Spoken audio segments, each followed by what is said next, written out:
This is the Big O Show. This is the Big O Show.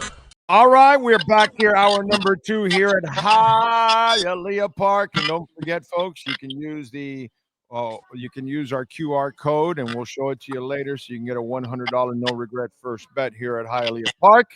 All right, let's talk a little bit about what happened last night with InterMiami with the one and only Franco Panizo. You could follow him on Twitter at Franco Panizo. More importantly, make sure you subscribe to Miami Total Football because he covers InterMiami and does a great job and is willing to say what's actually going on. Franco, how you doing, my brother? It's good, man. Good to see you. It's been a while since I've been on here, so it's good to be back. Yeah, man, it's good to have you back. Not on these terms, of course, because it was ugly. We got a little feedback, right? You got your speaker on? You got it I don't know how you can if we could turn, because we're getting the feedback on me when I'm talking. We're hearing it. There we go.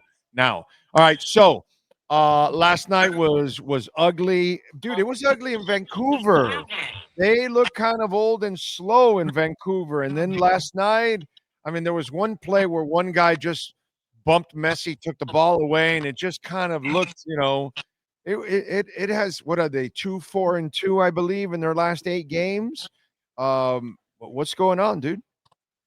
I mean, they're going back to their reality, right? They were getting some lucky breaks early on in terms of finding ways to win, despite maybe not deserving. There were games where they would get a goal and then grind it out with the defensive performance, which there's nothing wrong with that, but they would get some lucky bounces, other teams missing clear-cut opportunities. They're also playing now, last night they were playing probably the best team in Major League Soccer right now, right? So the level of opposition is not the same as in the regular season where you're playing, a range of different level of teams. So, they're playing the upper echelon teams in the league. They're playing teams with more talent, and they're being found out, right? They're not ready yet for the step that they want to take. It's not the first time. Wait a minute, bro. What do you mean they're better? Don't they have all the world-class players? Doesn't Miami have the best player in the world? I mean, what's going on, dude? I mean, they're spending a lot of money here. They had the best record in the league last year. So there's a lot to dissect there, Big O. You could start with saying, look, and I tweeted this last night. I mean, InterMiami is clearly on paper one of, if not the most talented team in Major League Soccer. And that's largely due to the main four, right? The Fantastic Four, as we like to dub them on the local beat. And that's Lionel Messi, Luis Suarez, Sergio Busquets, Jordi Alba, the Barcelona four. But it's as talented as they are, as technical as they are, as big of difference makers as they can be, there's still only 4 players in a game that feels 11 on 11 with now 5 substitutions permitted on each side. And this is still a league that predominantly reigns supreme on the physical level. Like, technically, MLS is getting better every year, especially with the influx of Latin American players. The American player continues to grow and get better, but by and large, it's still a league that reigns on work rate, hustle, speed, size, physicality. It's much more physical than most leagues. Yeah, that is true. It's the American way, right? So that transcends, or that transcends the sport. That's just something cultural, and it filters into the beautiful game here in the United States. And InterMiami is not that, right? InterMiami is very Latin American. Maybe not the most physically imposing or the strongest or the fastest. It is a technical team. It's a very technical team, very talented team. But when it comes to the work rates, the efforts, the 50-50 battles, are you going to win those? Nope. As a team on enough occasions to really get by? I mean, the only way for InterMiami to really succeed with this current group, with how it's made up, is if Messi, Suarez, Jordi Alba, and Busquets are all having an A+ game, and then you win enough of those physical components, you win enough of those physical battles to make up. If you don't get them at their A+ game, and then you're only winning half of those battles or less than half of those battles, it's going to be tough, especially against the upper echelon teams, because the talent isn't enough, right? You need to have that energy. You need to have that work rate. You know, there's the term dog gets used a lot now these days. But you do need to have that in Major League Soccer, and Inter Miami doesn't have enough of that. I mean, you saw how Vancouver in transition would find the space and quickly hit them with just speed, right? There's dribbling. There's the dude with the dude with the fro down the right side. He could outrun our guys like so easy, bro. I mean, just like I don't know his name, but the dude that had the fro that was just flowing in the air when he was running, like we couldn't hang with that guy. We don't have that kind of speed. If you look at Inter Miami's midfield, that's a big problem as well, right? Busquets is older. He's not going to be able to race back and put out a fire. Redondo next to him, not the most athletic. He's got some height on him, but he's not the fastest. He's gritty. He's gritty. I will give him that. He's a gritty player. Yeah, Yannick Bright is the defensive muscle there, but also not a guy who is the biggest, the strongest, the fastest. He's more of a reads the game and gets into tackles type of guy. So Inter Miami's not physically imposing. They're not physically the best. And again, this is a league that's still very, very predominantly based off of those physical qualities. If you're going to beat them by being technical, then you've got to have your technical players be on their A game. Inter Miami hasn't had that. Suarez hasn't scored in, I think, 9 games consecutively against all competitions. Messi in his last 4 games has, if I'm not mistaken, 0 goals and 0 assists. Yeah, that's the stat line for him in his last 4 games across all competitions. So the star players aren't playing well. The team in general is not functioning. Mascherano's kind of lost his way with the group, hasn't been able to find the right balance. I mean, he's a young head coach. He's a rookie head coach.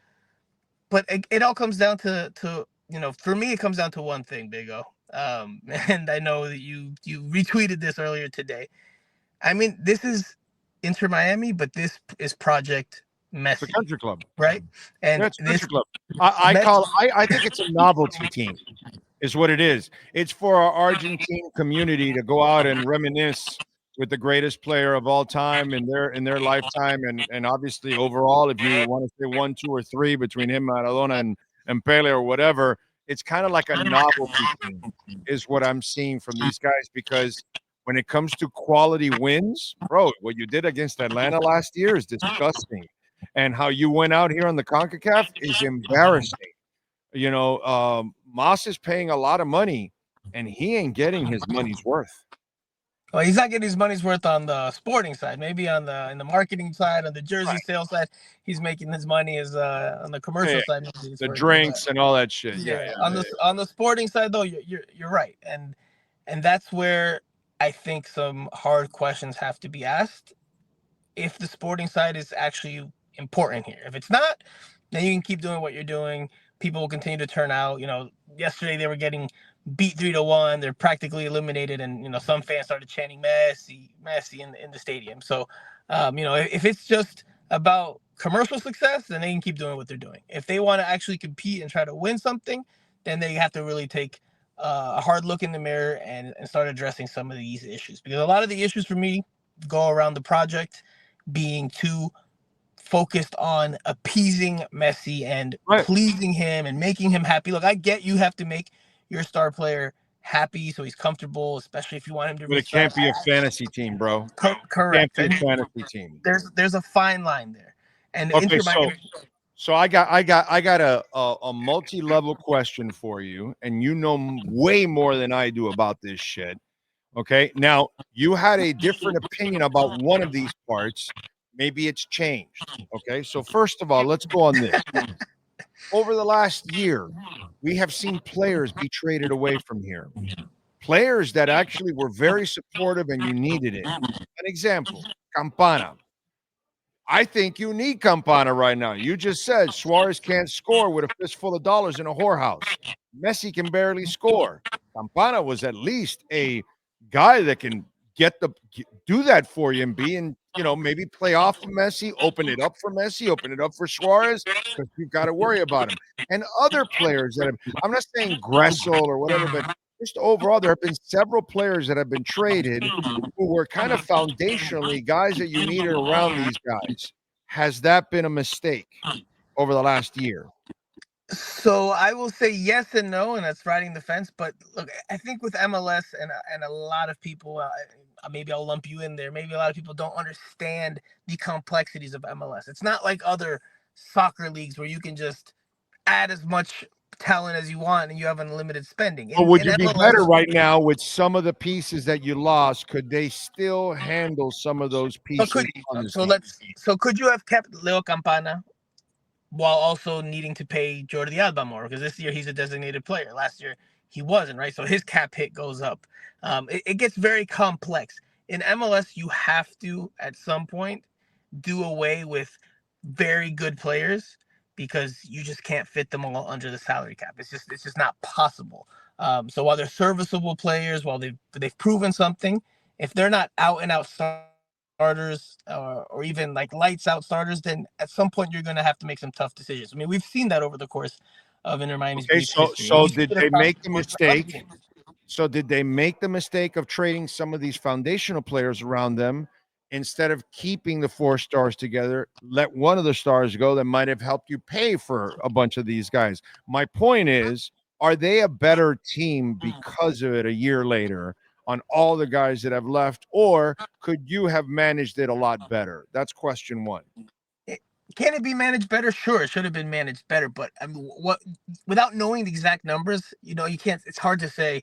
Oh, Campana should have been kept, and Jordi Alba should go. I mean, that's very tough to say because Jordi Alba is part of the entire project, right? He's part of Messi's I know, teammate, and again, it goes back to the but do you want main. to win or not? So it goes back to the main point of this team has, there's a fine line between appeasing your star, your superstar, and overdoing it. And Inter Miami has clearly overdone it, right? The head coach is an unproven commodity who is Messi's former teammate on the international and club level and who is his friend.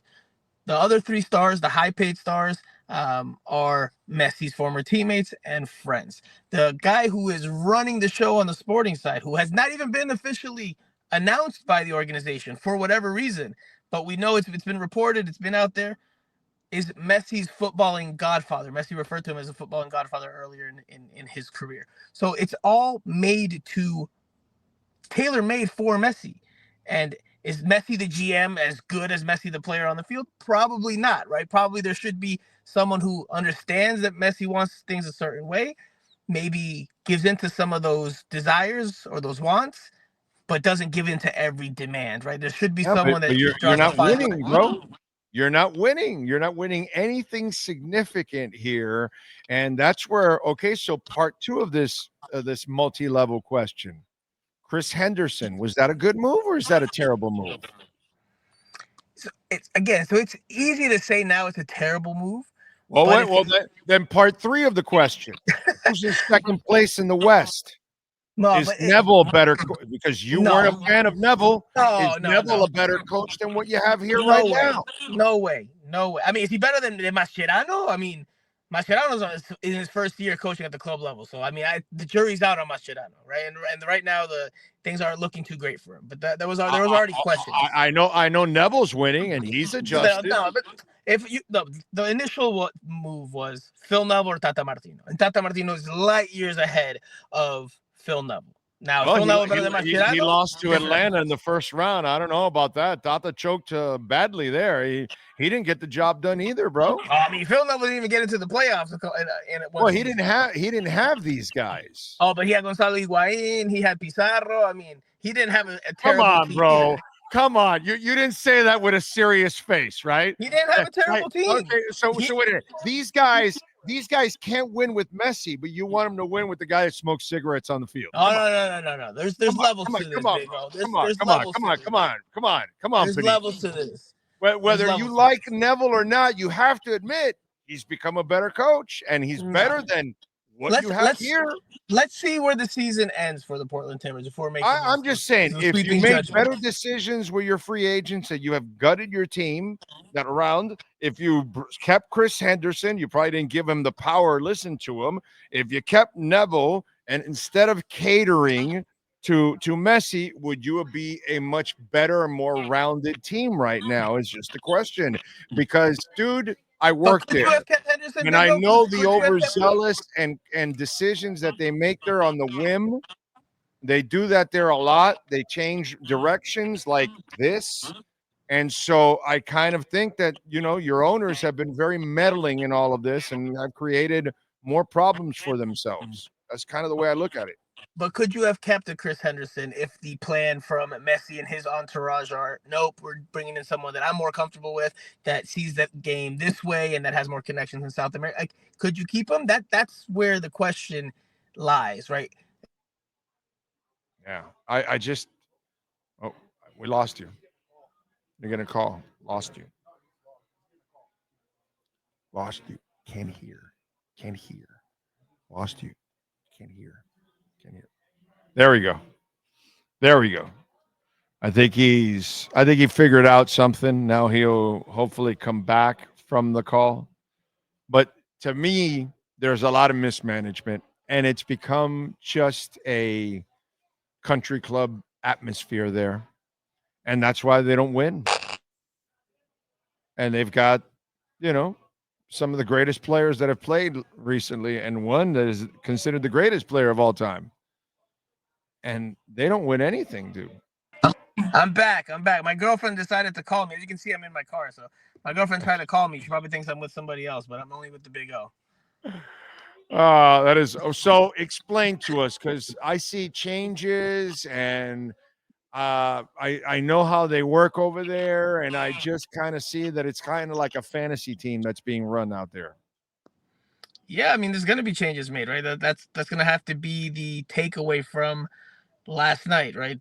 There's got to be changes. They can't go. I can't imagine they go into this weekend and the next few games throwing out the same either tactics or lineups or personnel. Like, things are going to have to change, right? Clearly, it's not good enough.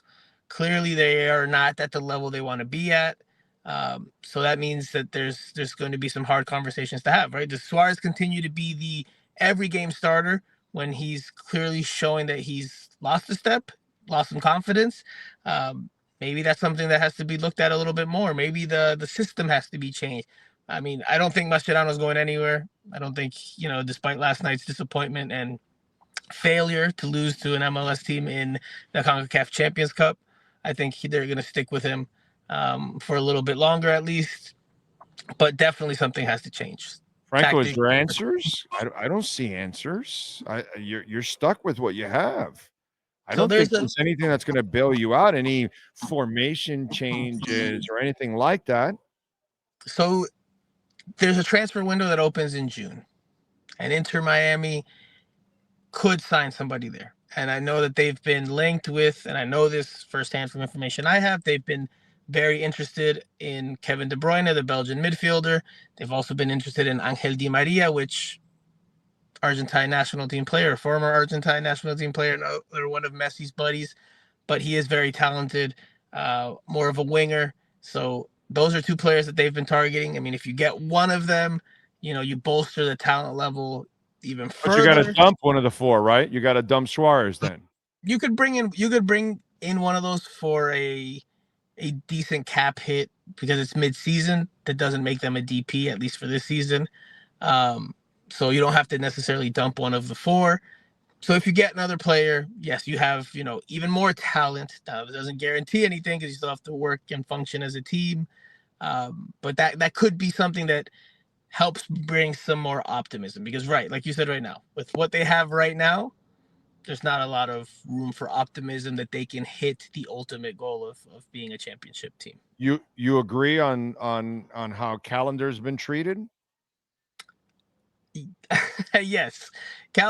Listen, man, Calendar had a great year 2 years ago. Last season, he took a step back. This year, preseason, he gets hurt. Ustadi fits the mold better for what they want to do, which is build out of the back. Doesn't mean he's perfect. It doesn't mean he's Oliver Kahn. He's the better goalie? So he's the better goalie for you? I think Ustadi is the all-around better goalkeeper, yes. Now, again, doesn't mean he's Oliver Kahn in his prime, or he's not Tim Howard in his prime, or he's not any of these goalkeepers in their prime. He's not Gianluigi Buffon in his prime. But is he better than Drake Calendar? Is he Nick Raimondo? I mean, yeah, I mean he's cut from I'm a joking, similar bro. I'm cloth. joking. Nick He's cut from a Romando was a similar nice cloth. goalie. Was a nice goalie. He's just cut from the similar cloth. Technical, maybe not the tallest, but he can do the job. Can he do it better than Drake Callender? I think so. Don't forget that Ustadi had a fantastic save, big time save in the second leg, final minutes against LAFC. If he doesn't make that big save and it's a goal, Inter Miami loses on away goals in that series, and we don't even get to the conversation about Vancouver. So Ustadi's a solid goalkeeper. Is he better than Calder? My money, yes. I'm not a fan of somebody just losing their job for no reason, because I thought he's played well overall. I don't think he hasn't played well, though. He didn't play well. He didn't play well last year. He made a lot of mistakes. Yeah, but I think it's because he was trying too much because of the people in front of him weren't that good either. No, see, it's always the defense's fault. It's both. It's too easy. It's too easy. Drake Callender was not good last year, and rightfully Inter Miami looked to make an upgrade. He's had a couple of games here and there. He's been dealing with injuries. I don't think he's long for Inter Miami. I don't necessarily think he's as great as a lot of people think he is. He's had his moments. He has potential, but he hasn't taken those steps forward to cut out the mistakes that he makes. He's not good with the ball at his feet, which modern day, especially with a team like Inter Miami, you need to be good with the ball at your feet. I don't think he's as good as what Inter Miami sold him as publicly a couple of years ago. You think the greatest player of all time doesn't care about being known as one of the biggest choke artists in the history of South Florida sports? I'm just wondering. I never thought anybody would challenge Vinny Testaverde, but he's doing it with Atlanta last year and last night. And if they don't win the MLS Cup this year, I don't know what you brought him here for. Just to sell a bunch of tickets and a sports drink or something, because it's about substance. It's about real hardware. To grow the sport and to help grow Inter Miami. That's the nonsense that they'll spew. But yes. And you know what's the nonsense I'll respond with? Well, Pele won like 6 NASL titles. I'm just saying. So, I'm just saying, all those international fans, well, the MLS sucks. And Serie A and the Premiership are so awesome. Well, if the MLS sucks, come on, dude, let's go. Give us a couple cups. Come on. If it sucks, let's go. Win it. They do have to win. They do have to win a significant piece of trophy before he leaves for this to be considered a sporting success. Because, again, commercially, from a financial standpoint, it's probably a success. But commercially is not what Messi is being rated for. That's not what his career is about. His career is about the little round ball, the green rectangle, and the 2 goals on the field. So that's what we'll ultimately judge him on. They have to win something before he retires or before he leaves here for this to be a success. All right, tell them about Miami Total Football so people can subscribe. Yeah, Miami Total Football, the YouTube channel, the video podcast, covering all things Inter Miami. A lot more of this type of dialogue, dissecting the team's ins and outs, all the good stuff, the debates, the conversation, news, analysis, opinions, all of it. YouTube channel has all the interviews from every practice, from every game. So if you're looking to really sink your teeth into Inter Miami, this is the place to be. Tonight we will have a show 9:30 p.m. to go over last night's embarrassing elimination and to take stock of what's next for this team in more detail. Franco will tell you how they figured out Messi and the boys. Tune in, Miami Total Football, and subscribe, support him, hit the like button every time you're there. He's a good dude and does a great job. Franco, as always, thank you, my brother. We will catch up down the line because I think this will continue to be a circus. Very likely. Good to see you, Big O. Bye now. All right, my brother. Be good. Franco Panizo. Follow him on Twitter at Franco Panizo, especially if you're an Inter Miami fan. He brings it. He will actually tell you what's wrong. Okay?